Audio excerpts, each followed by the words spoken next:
Hello and welcome. स्वागत है आप सभी का समाचार पल्स चैनल पे। लास्ट क्लास हमने डिस्कस किया था आरबीआई के बारे में। मतलब लास्ट वीक आरबीआई की जो भी पब्लिकेशंस हैं, क्वार्टरली हो या एनुअली हो। और आज हमें जो लीगल फ्रेमवर्क है आरबीआई के, दैट इज़ क्या एक्ट है, क्या रेगुलेशंस है जो इम्पॉर्टेंट है एग्जाम पॉइंट ऑफ व्यू से, वही डिस्कस करेंगे। डायरेक्टली हम लोग वेबसाइट पे कितने दिए हुए डेटा उसको देखते हुए हम लोग इसको डिस्कस करते हुए आगे बढ़ते हैं। तो सबसे पहले हम एक्ट की बात करें तो यहाँ पे देखिए अफ्रीकन डेवलपमेंट बैंक एक्ट है 1983 का। एग्जाम पॉइंट ऑफ व्यू से इतना इम्पोर्टेंट नहीं है। हाँ, एशियन डेवलपमेंट बैंक एक्ट जो है वो 1966 का, ये आपको याद रखना है। फिर आप बैंकर बुक्स एविडेंस एक्ट 1891 का है, ब्रिटिशर्स के टाइम का है। नॉट नेसेसरी, लेकिन लीगली जब कुछ इश्यूज होता है बैंकर्स के, बैंक के साथ और क्लाइंट के साथ, तो उसमें जो एविडेंसेस यूज़ होते हैं उसमें इसी एक्ट का यूज़ होता है।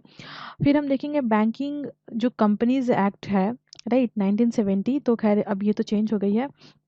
यहाँ पे हम देखेंगे क्योंकि यहाँ पे सारे जो है आर्काइव्स में सब कुछ अवेलेबल है। फिर यहाँ पे देखेंगे banking companies act 1970 and banking companies act 1980।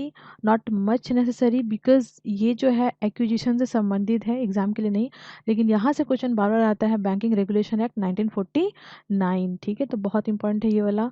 फिर यहाँ पे आपको देखना है कि ये डिपॉजिट स्कीम एक्ट 2019 है। ठीक है, तो जो अनरेगुलेटेड डिपॉजिट बैंक में जो होता है, राइट, जो रेगुलेशंस के फ्रेमवर्क में नहीं आता है, तो उसको आरबीआई ने 2019 के इस एक्ट से जो है बैन किया। फिर हम यहाँ पे देखेंगे बायलेटरल जो है netting of qualified financial contract act 2020। Not necessary. ठीक है, और यहाँ पे हम देखेंगे जो टैक्सेस है ब्लैक मनी पे, जो अनडिस्क्लोज्ड मनी थी, फॉरेन इनकम एंड एसेट कुछ भी हो आपकी, तो उसके लिए जो एक्ट था वो था 2015 का। तो ब्लैक मनी एक्ट 2015 भी ऐसे आप याद रखते हो। फिर क्वाइंस के लिए जो एक्ट होता है हमारा 2011 का, दैट इज़ इम्पॉर्टेंट, कई बार परीक्षा में आता है, क्वाइनेज एक्ट 2011।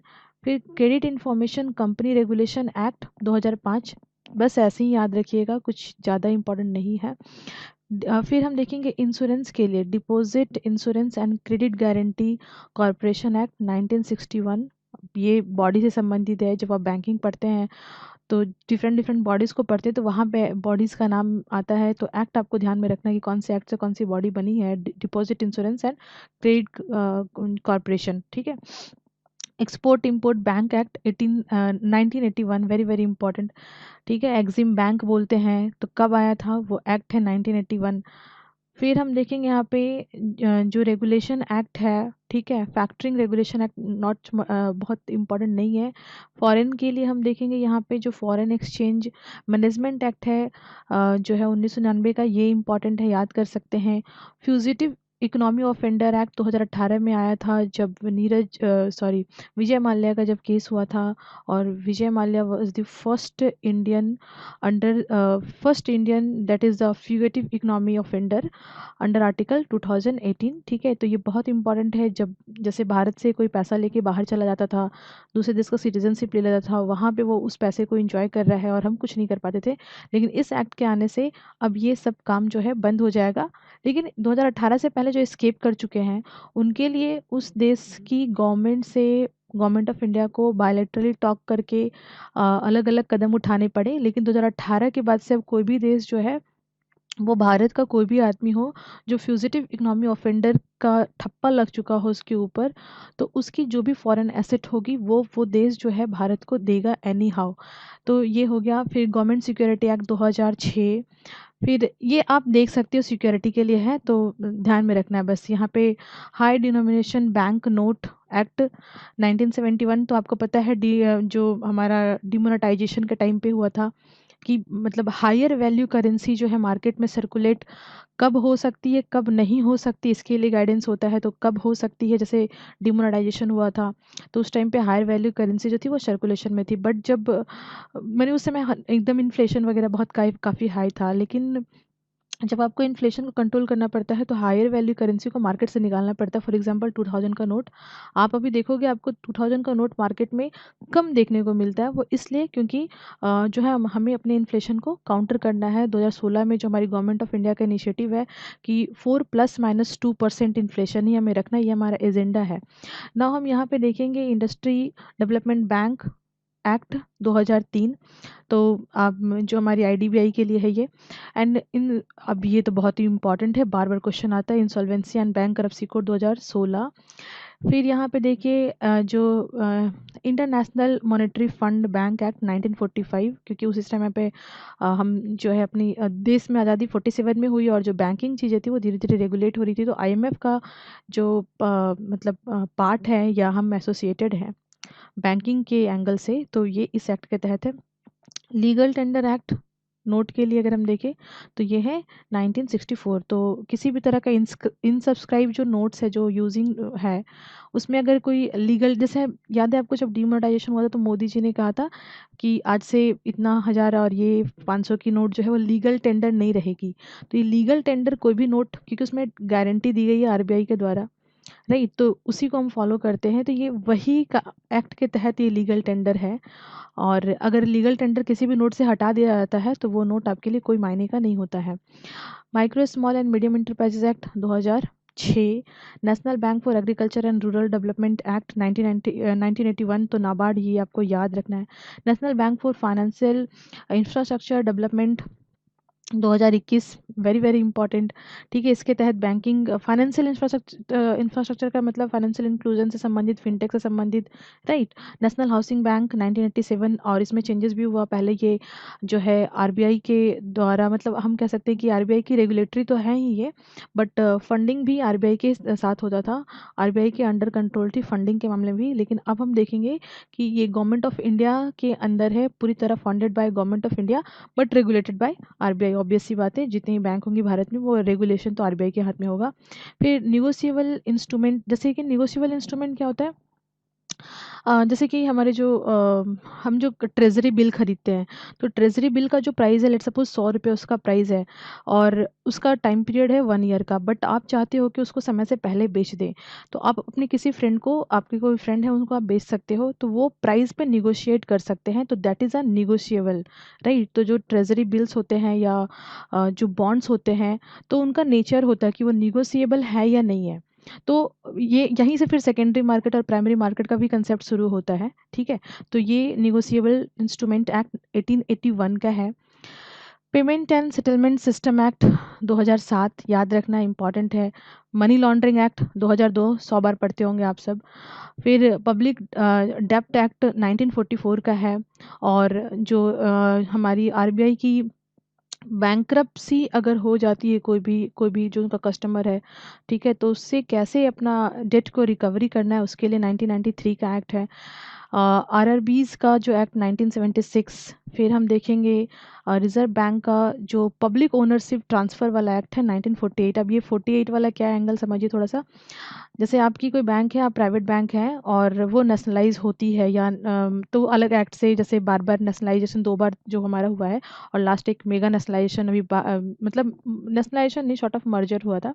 तो जो मेगा नेशनलाइजेशन हमारा हुआ था एक साथ, जो 14 बैंकों का नेशनलाइजेशन हुआ था, ठीक है। तो अलग अलग टाइम पे जब भी नेशनलाइजेशन होगा तो वो उस टाइम के एक एक्ट से होगा, लेकिन उस एक्ट का सोर्स जो होगा वो हमारा ये वाला एक्ट होगा, दैट इज़ अ 48 का एक्ट, कि गवर्नमेंट किसी बैंक को नेशनलाइज कर सकती है किसी भी साल में, ठीक है। तो जिस साल में नेशनलाइज करेगी तो वो रूल बना के पास करके करेंगी, राइट। लेकिन उसका सोर्स क्या होगा, तो ये वाला एक्ट होगा। Reserve bank of India act 1934, कई बार आपको एग्जाम में पूछा गया है। और राइट टू इन्फॉर्मेशन, जिसके तहत हम यहाँ पर डिस्कशन कर रहे हैं, और ये राइट्स हमें आरबीआई ने दिए हैं, गवर्नमेंट ऑफ इंडिया ने दिया है, तो राइट्स ऑफ इन्फॉर्मेशन का जो एक्ट है 2005, तो ये सभी बॉडी के लिए है।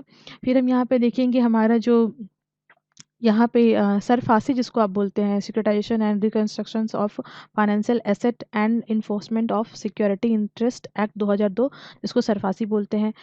फिर हम यहाँ पे देखेंगे जो हमारे small industry development bank of India act 1989। फिर यहाँ पे लाइबिलिटीज़ के लिए है, ठीक है, कैसे लाइबिलिटीज़ को सीजिंग किया जा सकता है, नहीं किया सकता, उसका act 2017 and State Bank of India act 1955। तो these are the most important हमारा जो लीगल फ्रेमवर्क है, एक्ट है बैंक से संबंधित, आरबीआई से संबंधित, वो ये था। और अभी हम देखिए रूल्स में हम नहीं जाएंगे बिकॉज जो रूल्स हैं, काफ़ी सारे रूल्स हैं, बहुत बार परीक्षा में नहीं पूछे जाते, कुछ कुछ इंपॉर्टेंट रूल्स है उसको देख लेते हैं। जैसे कि हमारे यहाँ पे रूल्स है माइक्रो स्मॉल मीडियम इंटरप्राइजेज, ठीक है, तो ये एक्ट हमें याद रखना है, 2006 वाला इम्पॉर्टेंट है। बाद बाकी बहुत सारे rules not much necessary. Companies rule तो बार बार जैसे चेंज हुआ, ठीक है, अभी 2013 का चल रहा है। बैंकिंग रेगुलेशन एक्ट तो हमने अभी डिस्कस किया, ठीक है। कोऑपरेटिव सोसाइटीज़ का एक्ट आपको याद रखना है, रूल्स है ये, दैट इज़ 1949 का, ठीक है। फिर जो अनरेगुलेटेड डिपॉजिट स्कीम्स है उसका 2020 का ये एक्ट भी है, इसे हमने लास्टली भी डिस्कस किया। फिर कोऑपरेटिव बैंक का नॉमिनेशन के लिए रूल्स है 1985, ठीक है। तो इस तरीके से बहुत इंपॉर्टेंट नहीं है। क्रेडिट इन्फॉर्मेशन कंपनीज रूल 2005, ठीक। तो आप रूल्स को नहीं भी देखेंगे ज़्यादा तो एक वो नहीं है, क्योंकि बहुत कम क्वेश्चन आते हैं इससे, ठीक है। तो इसके बाद हम लोग आगे देख लेते हैं कि और क्या इम्पोर्टेंट है अपने एग्ज़ाम पॉइंट ऑफ व्यू से। रेगुलेशन भी उतना नहीं रिक्वायर्ड है, ठीक है, क्योंकि अलग अलग टाइम पे अलग अलग रेगुलेशंस आते हैं। तो गवर्नमेंट सिक्योरिटी रेगुलेशन 2007, ये ध्यान में रखिएगा बस। पेमेंट एंड सेटलमेंट रेगुलेशन 2008, ठीक है। और फिर हम यहाँ पे और थोड़ी सी देख लें, एज मच नॉट इम्पॉर्टेंट, ठीक है। मैं इसीलिए आपके सामने जो सोर्स है वो ही शेयर कर रही हूँ, सो दैट कि अगर आपको कभी ज़रूरत पड़े तो you can access the particular data from here and make your paper strong, GA strong, ठीक है। नाउ इधर देखते हैं रेगुलेशंस में कुछ खास नहीं। स्कीम्स की याद देख लीजिएगा, दो चार स्कीम्स है, जैसे कि डिपॉजिटरी का डिपॉजिटर जो है उनको एजुकेशन देना, अवेयरनेस करना, यानी कि जो मतलब डिजिटली जो बैंकिंग अवेयरनेस होता है लोगों के अंदर आए, तो उसके लिए फ़ंड भी आरबीआई ही देती है और इसके लिए रिपोर्ट भी आरबीआई जारी करती है, जो हमने लास्ट क्लास आपसे डिस्कस किया था। फाइनेंशियल इंक्लूजन के लिए, नॉलेज के लिए जो फ्रेमवर्क तैयार होती है वो आरबीआई फंड भी करती है, रिपोर्ट भी जारी करती है। इलेक्ट्रॉल बॉन्ड तो आपने काफ़ी सुना होगा, जो पार्लियामेंट में एक्ट पास करके चेंज किया गया था कि कैसे अब जो पार्टी को फंडिंग होती है, पॉलिटिकल पार्टी को फंडिंग होती है, वो किस तरीके से एसबीआई के साथ आपको बॉन्ड खरीद करके करना पड़ेगा और किसी बैंक में नहीं आपको मिल सकता है तो इलेक्ट्रॉल बॉन्ड। तो ये जो भी नॉर्म्स थे, बट ये 2018 में आया था, तो ये ध्यान में रखना है आपको। नेशनलाइजेशन बैंक स्कीम्स 1970, जो आपने काफ़ी पढ़ रखा है। नेशनलाइजेशन बैंक एंड जो मैनेजमेंट है मिसलेनियस प्रोविजंस 1980, जिसमें 6 बैंक का हुआ था बाद में। और फिर ओम्बेड्समैन स्कीम इज़ सबसे न्यू है, तो ये 2021 का। तो this is the all about जो इम्पोर्टेंट लीगल फ्रेमवर्क है आरबीआई के। So thank you, thanks for watching.